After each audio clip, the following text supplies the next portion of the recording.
Hello everyone, Joel here.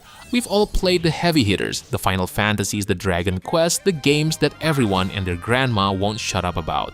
But what about the masterpieces that got left in the metaphorical basement to rot? Today we're digging up 15 forgotten turn-based RPGs that are actually god tier. We're going deep into the context of why these gems were buried and why you're a complete casual if you haven't played them yet. Grab a drink, stop scrolling those Pornhub sites, and let's get into it.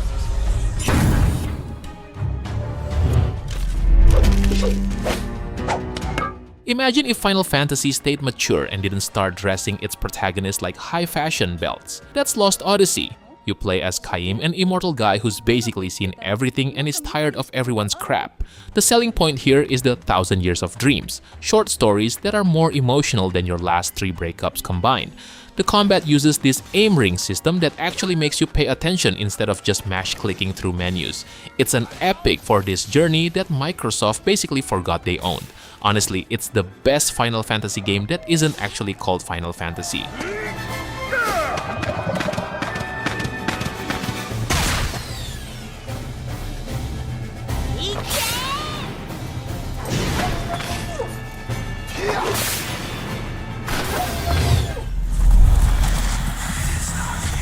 Look, we all know EA loves money more than I love complaining, but they actually cooked with this one. It's essentially Final Fantasy X wearing a Gandalf hat. You've got the conditional turn-based bar at the top, and you're basically following the Fellowship's footsteps like a group of obsessed stalkers. The coolest part?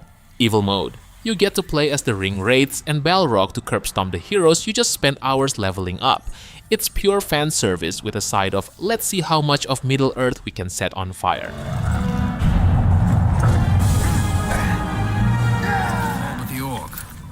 Something of great value to me. Who is this wee ranger? I was in the company of a dwarf. A friend, actually.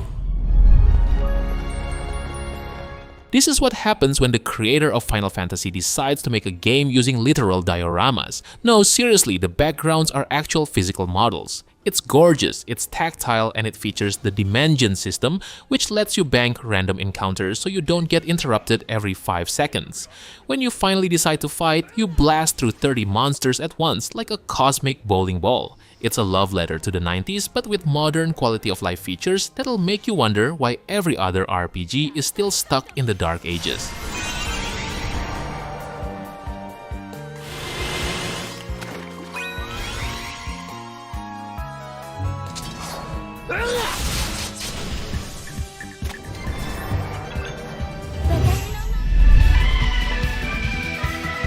What if I told you there's a game where you can build a Gundam and then use it to play a traditional JRPG? MS Saga is that fever dream. It's a post-apocalyptic world where you scavenge for mobile suit parts to customize your squad.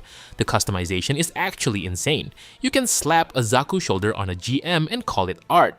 The combat is surprisingly deep, focusing on heat management and parts destruction. It's a niche within a niche, but for anyone who likes giant robots and turn-based tactics, it's basically digital crack.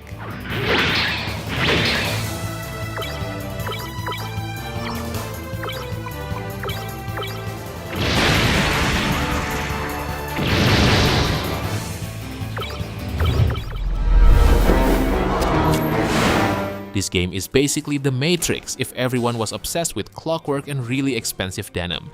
The combat is, no joke, one of the most complex systems ever designed. You're jumping through the air, performing tri-attacks, and managing bezel shards like a caffeinated accountant. It's all about cinematic gunplay and stylish movement. If you ever wanted to win a fight by doing a triple backflip while dual-wielding submachine guns in slow motion, this is your game. Just be prepared to spend 3 hours in the tutorial or get your ass handed to you by a basic guard. There.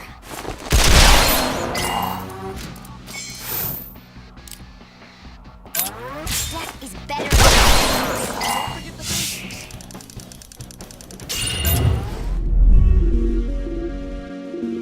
This one is a modern masterpiece that feels like a punch to the gut. You're Siffrin, stuck in a time loop trying to save the world from a king who wants to freeze everything. It uses a rock-paper-scissors combat system that sounds simple, until you realize the psychological toll the loop is taking on the characters. It's witty, it's heartbreaking, and it treats the time loop trope with more respect than most Hollywood movies. Plus, the art style is super distinct. It's a game about trauma, friendship, and why repeating the same day 500 times would suck.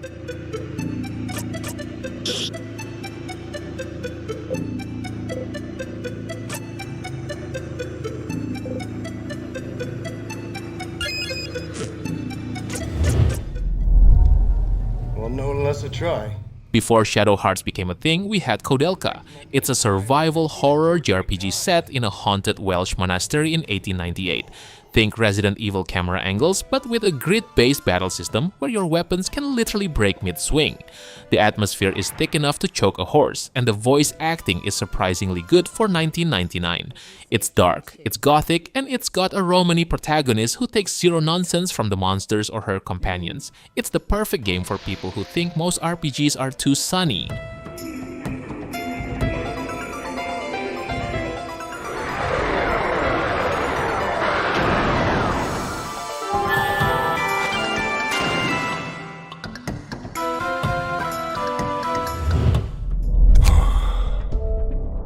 Welcome to the library, where you turn guests into books. It's a sequel to Lobotomy Corporation, but you don't need to know that to appreciate the sheer insanity here. This is a deck builder where every fight is a high-stakes debate of blood and ink. The lore is dense, the music is a banger-filled jazzy nightmare, and the difficulty curve is basically a vertical wall with spikes on it. It's weird, it's stylish, and it'll make you feel like a genius every time you successfully predict an enemy's move.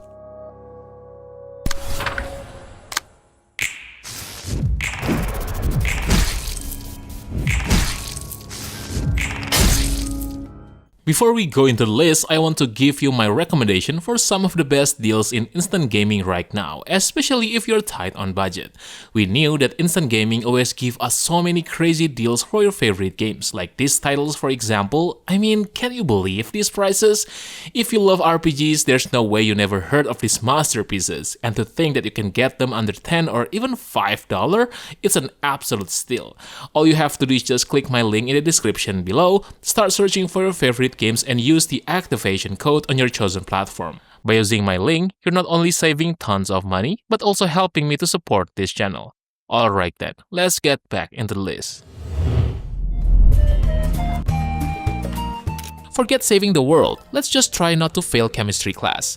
Mana Khemia is a campus life RPG where your progress is tied to how well you do your alchemy assignments. Instead of traditional leveling, you fill out a grow book by crafting items. The combat is incredibly fast-paced for being turn-based, featuring a support system that lets you swap characters in and out mid-combo. It's colorful, funny, and doesn't take itself too seriously. If you like crafting systems that actually matter, this is the gold standard.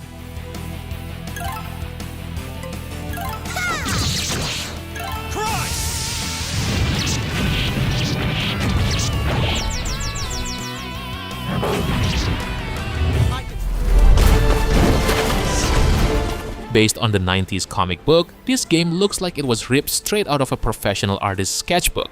It's got that classic Joe Madureira art style that makes every frame pop.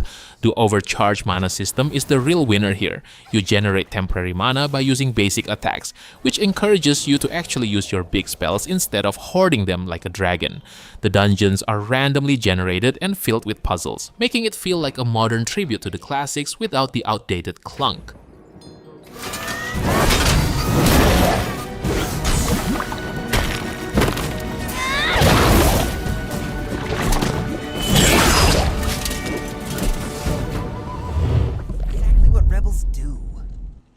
A JRPG about the final fever dream of the dying composer Frédéric Chopin, Sure, why not?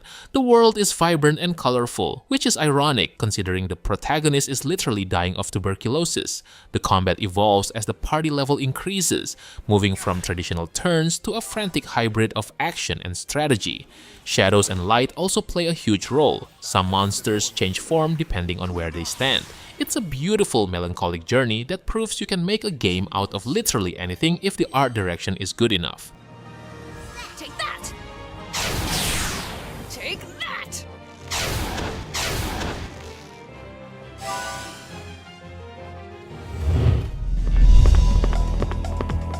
If you're the type of person who skips the story to get to the good stuff, Grandia Xtreme was made for you. It strips away most of the fluff and focuses entirely on the legendary Grandia battle system. It's all about manipulating the IP bar to cancel enemy attacks before they happen.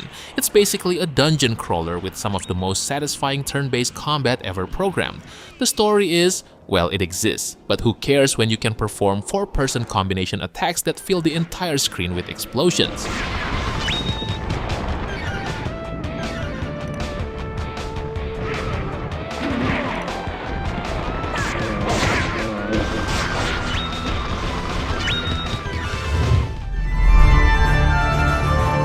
This PSP hidden gem is based on a famous Japanese novel, and it's one of the most charming RPGs you've never played.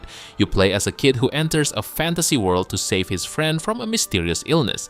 It's pure, classic JRPG goodness with a brave force system that lets you pull off massive team attacks. It doesn't try to reinvent the wheel, it just makes the wheel look really nice and spin really smoothly.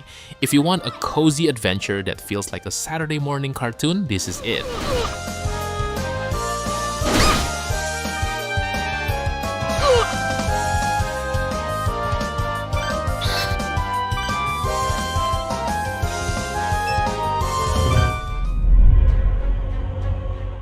Tired of being the hero? Great, because in Iratus, you're an angry necromancer making monsters out of your enemies' literal body parts. It's often compared to Darkest Dungeon, but instead of managing stress, you're the one inflicting it. You can literally scare your enemies to death. The strategic depth comes from building your undead army and upgrading your lair. It's dark, cynical, and lets you be the villain without any of that "I'm actually a good guy" nonsense. It's pure, unadulterated evil, and it's glorious.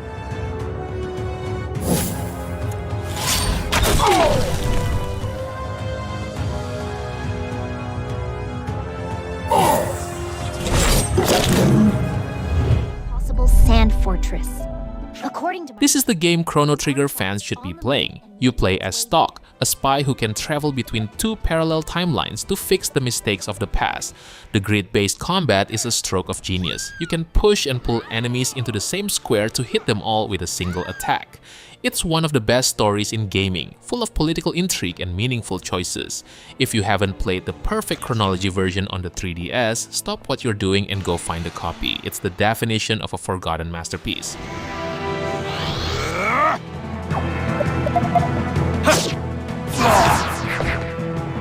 Eat this!